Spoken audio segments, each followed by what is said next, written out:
Be aware and stay safe. Good morning everyone. Today I, Vanshika of grade 10th Mars, am going to report you about the POCSO workshop. A POCSO workshop was organized at the Aryan Global School on May 7, 2026 to educate students about their safety and rights.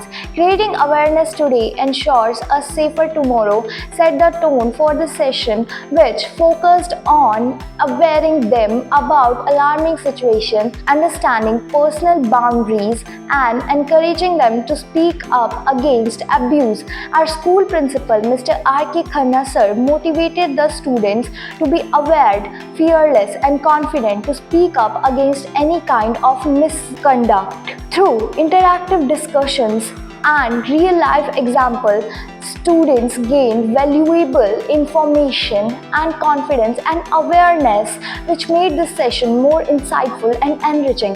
Thank you and stay tuned for more updates like this.